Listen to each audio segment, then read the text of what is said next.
जय गुरुदेव। जय गणपति। चंद्रमा के साथ में जैसे गजकेश योग के बारे में बताया, चंद्रमा के साथ केतु ने बताया आपको, चंद्रमा और राहु के बारे में बताया आपने, कब वो बताया आपने।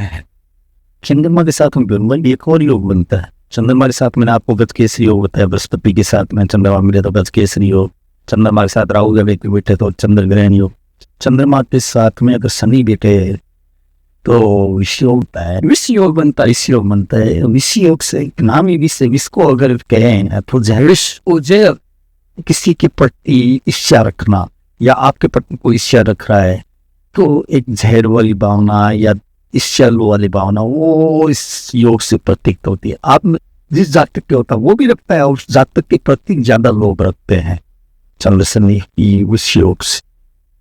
तो जातक या जाति के दोनों कुंडली में प्रभाव अलग देता है या नहीं, दोनों की फिर देखा जाता है, देखा तो, लेकिन फिर शनि अगर उच्च का है या नीच का है या सम शत्रु के अंदर है मित्र भाव, थोड़ा उसका फल कम भी हो जाता है। लेकिन मैंने आपको पहले ही बताया था कि ये महादशाओं के अकॉर्डिंग ग्रह होते हैं, वो ज्यादा फलीभूत होते हैं, हम ज्यादा फल देते हैं। देखिए शनि के साथ चंद्रमा बेटा तो विषय हुआ, अगर शनि के साथ में राहु या केतु बैठ जाए तो उससे श्रापित योग भी कहते हैं, पिछले जन्म का श्राप लगा हुआ होना और इस जन्म श्रापित योग गया था। हाँ यार शायद नहीं हो केतु, एक अपन राजस्थान से हैं बीकानेर से, तो वो के अपने मारवाड़ी भाषा में कहते हैं यार थारे किस श्राप लागू उस ने क्या था। हाँ तो काम वही कौन था। तो चंद्रमा के साथ में शनि बैठा तो विषय और शनि के साथ में राहु या केतु बैठे तो उसे श्रापित योग बोलते हैं। श्रापित योग से सही समय पे सही ढंग से कार्य नहीं हो पाता, उसका उसकी चाह के अकॉर्डिंग पे एक बात और आई चंद्रमा पे ही, अगर चंद्रमा के आगे और पीछे चंद्रमा अकेला बैठा है निर्मल और चंद्रमा के आगे वाला भाव और पीछे वाला भाव मतलब दूसरा भाव और 12वां भाव चंद्रमा से देखा जाए तो कहे तो, या फिर सीधी साधु भाषा में तो आगे और पीछे वाला ग्रह या भाव, तो उसके अंदर कोई भी ग्रह नहीं हो और चंद्रमा अकेला बैठा अंदर भाव, हाँ तो उसे दोष योग, वही 84,000 प्रकार के योग होते हैं और सबसे घटिया और सबसे ब्रह्मचारी कैसे भी कह लो सबसे अनफलित होने वाला योग ही दोष। 84,000 प्रकार के योग अंदर इसको गलत ठहराया। क्यों? दोष योग के अंदर जब चंद्रमा का आगे पीछे कोई करेंगे तो दोष के अंदर जो जातक तो सोचा हुआ कार्य समझा हुआ कार्य उचित समय पर उचित कार्य नहीं, बिना सोचे समझे नहीं, सोचे समझे तो मतलब जो कार्य या तो आपको पहले हो जाएगा तो आपको उसकी वैल्यू नहीं, या बाद में होगा तो फिर भी वैल्यू नहीं है। ये ये भी घातक है, सबसे घातक है ये ग्रहण योग वगैरह, कुछ भी नहीं उसके आगे सूर्य ग्रहण चंद्र। और जो आप चाह रहे हो, जो आप अचीव करना चाह रहे हो वो ही नहीं पा रहा है तो क्या है, यानी विश्व योग से भी ज्यादा घातक है। हाँ आप हमारे दर्शकों को बताइए, इसका उपाय बताइए आप। देखिए आप तो होता है लमसम कुंडलियों में बहुत से पाई होता है, तो उनको ही आप बताइए उपाय। देखिए आप तांबे का लोटा ले, पीताम्बरी का पाउडर, पीताम्बरी नहीं हो तो छाछ नींबू ये तो में आ जाते हैं ना। कहने का मतलब पीताम्बरी पाउडर इसलिए बताया गया है कि तांबे का लोटा लेंगे तो उसके अंदर क्या तांबे का अपना एक कालापन आना है, कालापन आता है तांबे के अंदर, थोड़ा वैसे नहीं कालापन होता। लोटे के अंदर जितनी शाइनिंग उतनी आपकी लाइफ में शाइनिंग। एक नए के जैसे एक कलर का तांबे का लोटा गुलाबी दिखना चाहिए।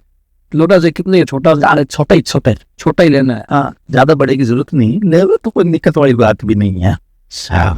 तांबे का लोटा उस पीताम्बरी पाउडर से अच्छे से मांझ लें या छाछ से मांझ लें, नींबू से मांझ लें या दही से उसको चमका के रखे। वो तो पीताम्बरी से चमका तो नहीं, नींबू वो छाछ से चमक जाता है, हाँ राख से भी चमक जाता है, मिट्टी से भी चमक जाता है।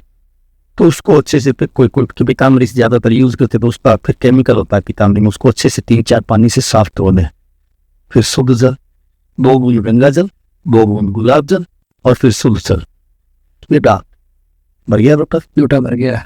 उसमें 4 वस्त्र मोती देखिए और वो मोती जब नवरत्नों के लिए दिया गया था, नवग्रहों के लिए, नवरत्नों में तो बसरे वाला ही लिया था, बसरे वाला ही मोती था पहले, इसी की अहमियत थी। और आज भी इसी की आचार्य इसमें काम नहीं सिर्फ बस ही लाना पड़े साथ, अगर जैसे हम तुम दो सटाना है तो बाकी के तो आप लेके आओ। जिस फौज बड़े प्लस बुजुर्गों के पास मिल जाए तो वो मिल जाते हैं, तुरंत जाओ तो नहीं मिल जाते हैं कुछ।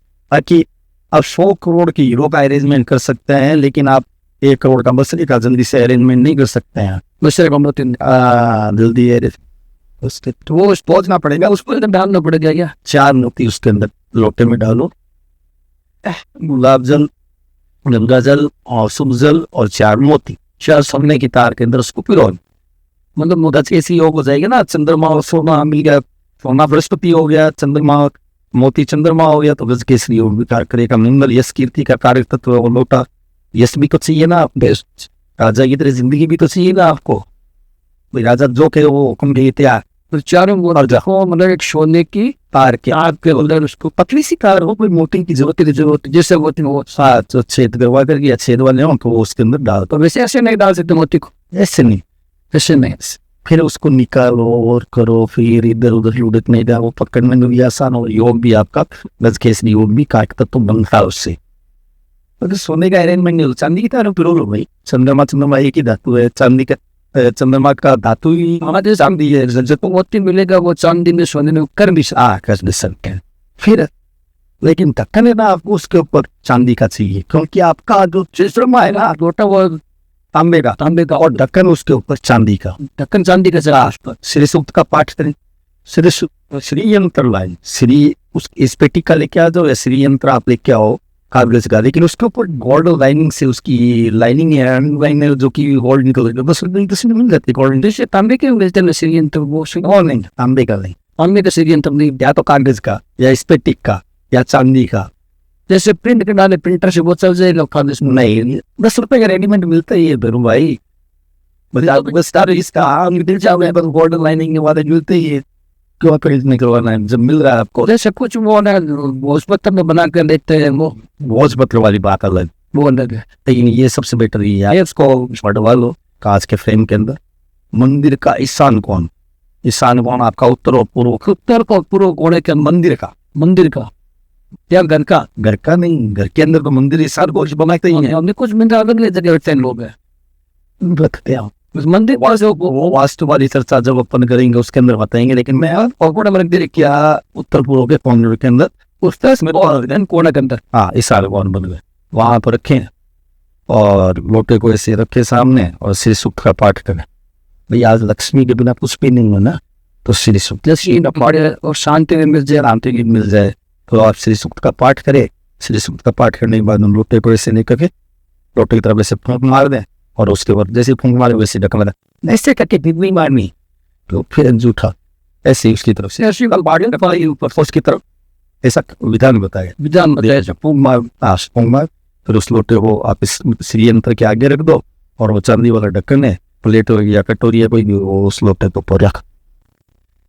दूसरे दिन वही प्रोसेस, सुबह आओ नहा धो करके आसन पे बैठो, वो लोटा ले और उस मोती निकालो, उस प्लेट में जो ढक्कन रखा उस प्लेट में मोती रखो, वो सारा पानी आप पी जाओ, किसी को नहीं देना, कहीं नहीं छिड़ो। क्या है मतलब क्या दो से वो पी लो पानी, आप वही करेगा ना, उसके लिए तो बता रहे हैं। पी लो पूरा पानी पी लो, फिर वापस जाओ वास्तुविशन के पास में, पीताम्बरी से लोटे को मांगना है, उसको अच्छे से धोना है, फिर उसके अंदर गुलाब जल गंगा जल डालना है, ये वापस से वही शुद्ध जल डालना है, फिर उसके अंदर मोती डालना है, फिर श्री सूक्त का पाठ करना है, श्री सूक्त का पाठ करके फूंक मारनी लोटे की तरफ, फिर लोटे की तरफ फूंक मार के वापस चांदी वाला ढक्कन लगाना है, लोटा तांबे का ही है, ढक्कन लगाना है वो चांदी का, वो श्री यंत्र के आगे रखता हूँ। वापस ही मतलब दूसरे दिन सुबह रख दो वापस, हाँ मतलब रात भर वही रहना चाहिए रात वापस। तो ये आपने केंद्र दोष के बारे में बहुत बढ़िया बताया और आगे हम फिर चर्चा करेंगे अगले योग के बारे में। बिल्कुल कहेंगे भाई। तब तक के लिए नमस्कार। खुश रहो, स्वस्थ रहो और मस्त रहो।